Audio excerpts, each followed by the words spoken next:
Living up to the previous story is a hard thing that Doctor Who stories had to do. As seen in Season 12's Revenge of the Cybermen, it didn't land awfully well, but that is nothing compared to what Time Flight accomplished. Just to rip the band-aid off already, this story is not very good for a multitude of reasons, primarily for the fact that it isn't written well, but we'll go into more depth soon. This story was released in 4 parts from the 22nd of March 1982 to the 30th of March 1982. It was written by Peter Grimwade, out of all people, who previously directed Kinder and Earthshock. It was also directed by Ron Jones, produced by JNT, and the script editor was Eric Saywood. So, we start off with a Concorde in flight, ready to land at Heathrow Airport. Now, this is something that this story focuses on a lot, the Concorde plane, for really no reason. We see this specific Concorde, known as Speedbird Concorde 192, or what it is more commonly called, Golf Victor Foxtrot, where Horton, our air traffic controller, loses communications with it as it vanishes off the radar. We then enter the TARDIS, where the Doctor has just dropped off every survivor from the freighter, back to their own time from the previous story, as Tegan stops him, still not over Adric.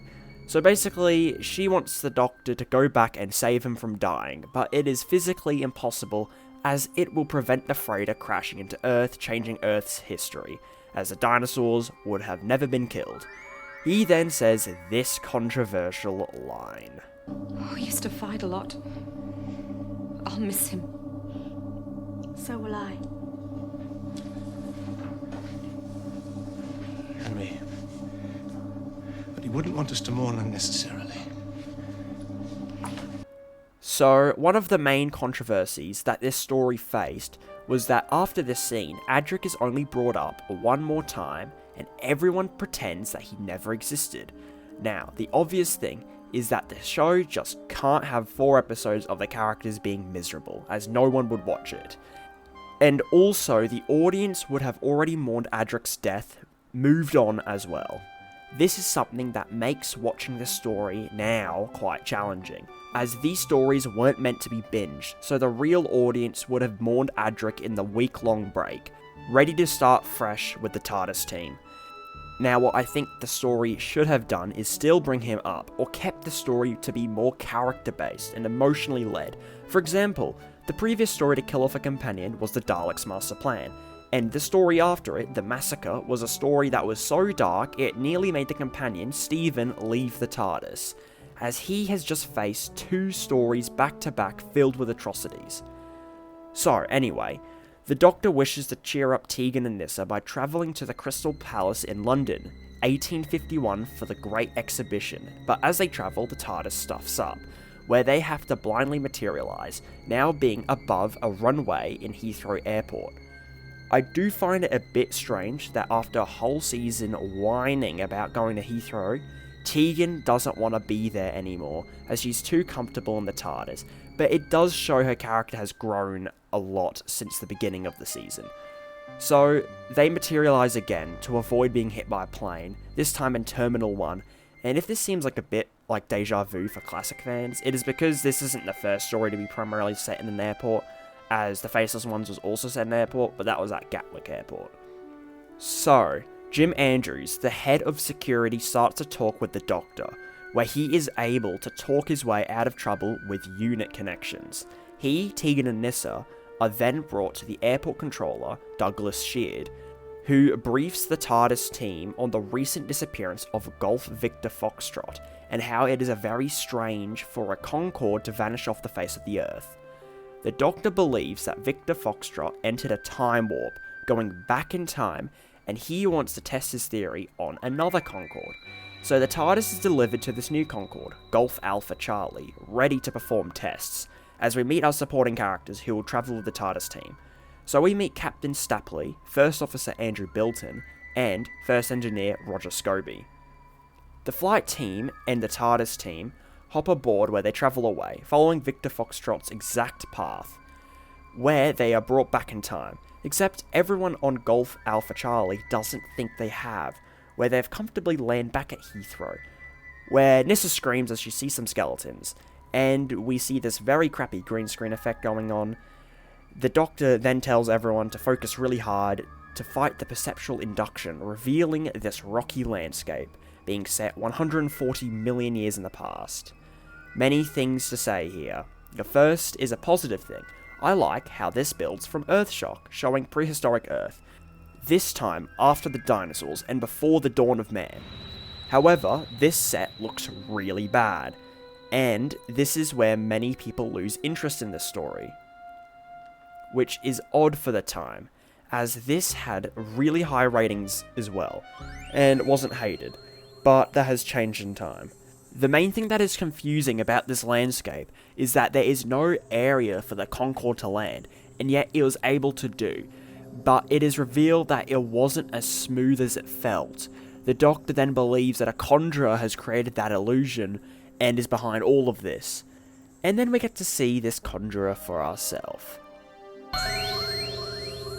Sharaz, Sharaz, Jumal, Ballo, Ballo. Sharaz, Sharaz, Jumal, Ballo, Ballo. All things come to their appointed end soon. Soon. So, this character is called Khalid, and he is something of great controversy. So Khalid is this conjurer character with heavy prosthetics to create this Arabian feel to him, which is obviously brown face. This is something that was extremely rare that Doctor Who did back in the day, with the last notable example of having actors with heavy makeup to play a character with a different race was in Talons of Weng-Chiang. And when that story came out, that was something that was uncommon and quite unacceptable, as it should be. So in 1982, it would have been really unacceptable to do, and it really confuses me. This racially motivated character really has no place in Doctor Who, and instantly sours the experience of watching the story. The final thing to mention is that this character was played by someone called Leon Ni Tai, who I will explain a little later. So we then see the Doctor and Tegan wander around where they see a crashed spaceship, a random structure in the distance, and more desolate wastelands. The flight crew has found the other Concorde and the other passengers who have been hypnotized, and they don't know that anything is going wrong. Eventually, these creatures appear out of nowhere, and this fog takes Bilton and Scobie away. For the cliffhanger of Part 1, the same creatures appear around the Doctor with bubbles on him. Part 2 starts off showing that we hear someone pleading for help in the bubbles as they disappear, and this confuses me for a cliffhanger, as it gets resolved so easily and there's no threats. Also, this effect here might be one of the worst in the show. So these creatures are called plasmatons, being proton agglomerations, being random particles made from the atmosphere, and they're completely harmless. But, like, what are they though? Because they only appear in this story, and they serve zero plot purposes, and they are quite ugly. Strange things that add nothing. So that mist from earlier transports Bilton and Scobie to Khalid's lair. We eventually see the rest of the passengers bring the TARDIS back to Khalid as Bilton and Scobie start to get hypnotized. Back with the others, we see another passenger, Professor Hayter, approach the group, but he has resisted everything, but he believes he's in Siberia, not in prehistoric Earth. So he was able to fight the hallucinations somehow, and we eventually see Nyssa get hypnotized. She starts to have this weird voice speak for her as the plasmatons trap her, meaning that the rest of the bunch can move forward, as there's nothing stopping them. While inside, all of the passengers are digging at the sanctum, where all the power is coming from, that Khalid is controlling. We then get the Doctor meeting Khalid as Stapley starts to fall under his spell, but he resists and gets Bilton out of it. While trying to get Scobie out, Khalid sends the plasmatons away from Nyssa and Tegan and brings them to the flight crew, sending them to his lair, trapping them in a force field. And this happens, as Nyssa and Tegan begin to go to the Citadel, where they get lost and hallucinate, and we see this scene. Adric! No! Adric's dead! How can we be sure? Go back, Tegan, or you will destroy me. It's only imagination. It's the only power Khalid has left to stop us. If you advance, you will kill me, Nissa. We can't take that risk. The badge. What? Adric's wearing his badge. But it was shattered when the Doctor destroyed the Cyber Leader. Exactly. Come on. So, this is Adric's final appearance in Doctor Who, which is strange, knowing he was killed in the last story. Now, technically, it isn't his final appearance, but his final, proper appearance. Basically, the radio times for Part 1 and 2 of Time Flight were printed the week before, which was when Earthshock was still airing, and John Nathan Turner had to both satisfy Matthew Waterhouse's contract and not spoil Adric's death, so he's forced to include him in this story, which is strange as it seems that Tegan and Nyssa have instantly got over his death. Now, Adric is not the only thing they hallucinate. They also see the Melka from the Keeper of Traken and a Pteroleptal from the Visitation, before they can reach the centre of the Citadel, which is eventually actually the interior of the Sanctum. During this, Khalid begs for the TARDIS key from the Doctor, which leads him to threaten the pilots with this ridiculous multi-headed monster thing. Nyssa senses this, and she and Tegan throw this rock at the middle of the Sanctum, causing Khalid to fall over and die, with one of the most disgusting moments of the show, with all of this green mucus flowing out of his mouth, which actually made the stunt double fail to breathe and almost drown. The Doctor looks at Khalid's crystal ball, where he notices that it's made up of a bunch of electronics, and no psychotronics at all. Then Khalid stands up, taking off his mask, revealing himself as the Master all along for the cliffhanger. Now, the actor Leon Ni Tay was not a real person, but another pseudonym for Anthony Ainley, just like he was in Castrovalva playing the Portreeve. Now, Khalid being revealed as the Master is one of the strangest things about this serial, and it really shows the quality of it. Not only it is a racist stereotype which Anthony Ainley plays, but he serves zero plot purposes. There is no reason for the Master to be disguised as Khalid. Now yes, maybe for the Doctor to trick him, but why disguise himself at all? Like when we first see him, he's in his disguise, doing an offensive accent, pretending to be this caricature, but he's on his own, like no one is there to be tricked. Also, there is no point in disguising for the humans, if A, they don't know who the Master is, and B, they're hallucinating, so they can see anyone. I think it is one of the laziest and stupidest Master disguises ever, and it doesn't make any logistical sense in any way, shape, or form. So, jumping into part 3, we obviously can put the dots together that the Master was able to escape Castrovalva when it collapsed into itself, somehow. And he is now stranded on prehistoric Earth, using parts of his TARDIS for this crystal ball, creating a time contour, which is a distress beacon for the Doctor to save him. So the Doctor has to eventually give up the TARDIS key to the Master, but little does the Master know, the TARDIS's coordinate override is switched on, meaning he can't escape just yet. The Doctor leaves with Hayter to the Sanctum, where they see the brainwashed passengers trying to open it, with the rest in the Master's TARDIS. And the Doctor finds this wire creating the time contour. Meanwhile, Stapley and Bilton are able to sneak inside the TARDIS while the Master is taking parts of his crystal ball, and they attempt to sabotage it, hoping the Master would lose, but they get caught, and the Master punishes them by forcing the TARDIS to dematerialize with them inside, hopefully sending them away to never be seen again. The Doctor is able to get the passengers to open the Sanctum for him and Hayter to sneak aboard, but as soon as they get in, the Master mind controls them to close it up. So we see Nyssa and Tegan unconscious inside, where in the centre is this open sarcophagus, which has been opened by Nyssa when she threw the rock at it. Inside is an alien with an immeasurable intelligence at the centre of a psychic being, all-seeing and all-knowing, and when it was freed, it not only attacked the Master as Khalid, but also attacked Tegan and Nyssa. Now, if that was confusing, get ready for this next part. So Hayter finds a figurine inside the Sanctum, believing it has a religious significance, like an Egyptian tomb. but the Doctor says it is a Zarafin from the planet of Zarathas, who were a legendary race that has gone extinct, known for their immense mental power, but them and their planet was devastated in the crossfire of the Vardon Kosnax War. I just want to say, the Vardon Kosnax War is never brought up prior or later in the show, so this makes people think that they've missed some lore that has never happened. So, the figurine of the Zarafin is actually the work of the Master's tissue compression eliminator, and it was the one that left the sarcophagus. Another question is how there can be more in the sarcophagus.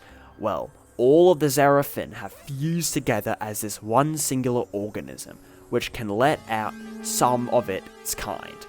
And why is the Master involved? So he basically seeks the Zarafin's power because of his dynamorphic generator has been exhausted because of the dimensional collapse caused by the dissolving matrix of the block transfer computations that comprise Castrovalva. If that scientific nonsense made no sense, I have an easier way to explain, hopefully. So basically, after the Master was using Adric to create Castrovalva, it tired out his TARDIS, causing parts to deactivate, mainly his dynamorphic generator, which he wants the Zarafin's power to replace.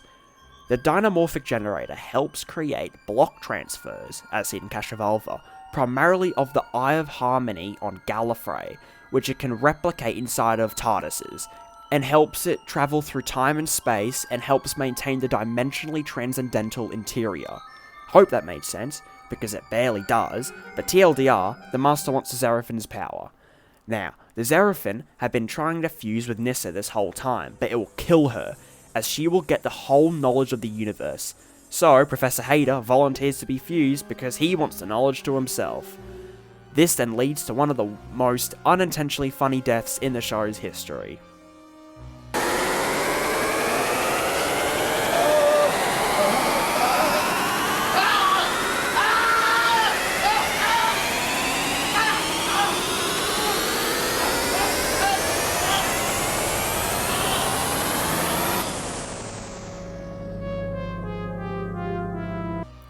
So, as Hayter's body dissolves, an ambassador of the Zarafin, Anathon, shows up, revealing that they have fled to prehistoric Earth and their spaceship crashed, but they were dying from radiation, so they fused into a singular organism by using their psychic power, hoping to regenerate.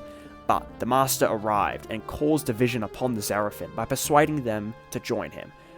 We then see another Zarafin appear, Zarak, who believes the Master was in the right, and he summons other Zarafins to fight the Doctor. Then the Doctor, Tegan and Nyssa use their minds to stop more from summoning, somehow, where they eventually all disappear. This is because the Master has perfected his induction loop, and they have been teleported to the centre of his TARDIS, making it operational, and the Doctor declares that he's finally been defeated for the cliffhanger. So, part 4 is quite convoluted, so I'll try to explain really quickly. So, the Doctor, Tegan and Nyssa are trapped, and Scobie and Bilton have been floating in the air, where a projection of Professor Hayter shows up, made by the Zarafin, helping them save the others. So, they're able to rescue the Doctor, Tegan and Nyssa, where they're also able to pick up Scobie, who's been hanging around for the last episode, where they have a plan. So, Nyssa is tasked with putting the TARDIS back inside of Golf Alpha Charlie, and Stapley is instructed to get the Concorde ready to flight. The Doctor and Tegan look around the Master's lair to find any of the TARDIS's parts, but they can't find anything, so they return to the others. Golf Alpha Charlie is damaged, and they need parts from Victor Foxtrot, which appears to be undamaged, but the Doctor points out that it has to be damaged, and that it is in fact the Master's TARDIS disguised as the Concorde with the real Concorde inside. The Doctor's TARDIS is trapped in prehistoric Earth, but so is the Master's, which is because Stapley's sabotaging, meaning that the Doctor and the Master have to work together to get themselves out. They strike a deal. The Doctor gets all of the passengers and all of his TARDIS parts, and the Master gets a temporal limiter, which does something. The Doctor is able to get most of his parts back, but hesitates on his side of the bargain, which enrages the Master, where he threatens to kill some of the passengers. The Doctor then gives him the temporal limiter to the Master, and the Master gives a quantum accelerator back to the Doctor, which also does something.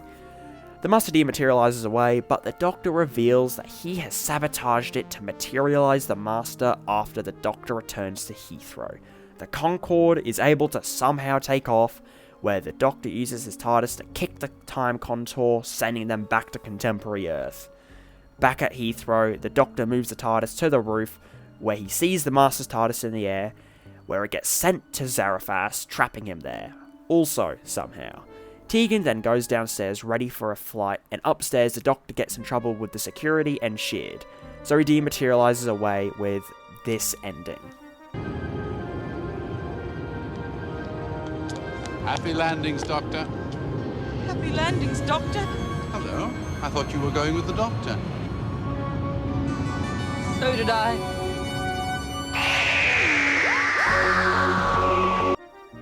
Now, Tegan's abrupt departure from the TARDIS team is strange, but fits her character arc of her wanting to go back as an air stewardess. But her travels with the Doctor has changed her. But as most people know, this ending is made pointless, with the opening of Season 20's Arc Infinity having Tegan rejoin the TARDIS team after being absent from the first episode. This can make Time Flight quite skippable, as there isn't really that much consequences, especially knowing that Tegan doesn't leave at the end. Now, obviously, this story is a hot mess, with dodgy effects, a boring script, and a racist stereotype. It is a real shame that after a pretty consistent run of stories, and after an amazing story like Earthshock, it was always going to be a struggle to be as good. I have already talked about the lack of mentioning Adric and how they speedrun their emotions to where they don't care about him, but I'm happy Big Finish came in and fixed this by having stories set between seasons 19 and 20 with the Doctor and Nyssa on their own, so they can reflect Adric, and it shows how they bottle their emotions up and how they force themselves to move on. It is a shame that this is a dull story for the Master as well, where he obviously has problems as Khalid, but is just not threatening at all. The only sort of cool thing about this story is the concept of the Zarafin, and how the Master has caused a rift between the species, but they aren't really given a decent payoff, where they magically betray the Master and send him back to their own planet. For the TARDIS team, they're not special in any way. The Doctor does nothing, same with Tegan, and Nyssa is the only one who sorta does stuff where she is temporarily possessed by the Zarafin. Hell, the flight crew does more than them, and one of their members does nothing in the 4 parts, so that just shows the quality of the serial. Now, this serial isn't the worst of all time, it is just a really boring one and is mainly held down for what came before. Like I said, there's some cool ideas and I can respect the ambition this had, and it is obvious that everyone was trying their best with the budget given, but it just doesn't really work. This story doesn't offend me as much as other bad stories, but it just isn't very good. Looking at Season 19 as a whole, it is one of the most consistent the show has ever had. I understand why this is the second to be released in the collection, as from Castrovelva to Earthshock you get a really consistent good streak of stories, with this being the outlier. I know my opinions on Ford of Doomsday and Kinder are quite unpopular, but I still think that altogether, Season 19 works really well, with this being the stinker. I'm not someone who recommends skipping stories or episodes, but this is one that could be skipped for a number of reasons. The main one, that the TARDIS team is the exact same in the next story, and you're not really missing out on much. And that Earthshock is just more of a thematic end for the season anyway. Like, this story was ranked in 2014 in 237th place out of 241 stories at the time, and has been ranked as the worst 5th Doctor story by fans as well. This serial is just a horrible finale, and is just really boring to watch. That is why I give Time Flight a 2 out of 10. Thanks for watching.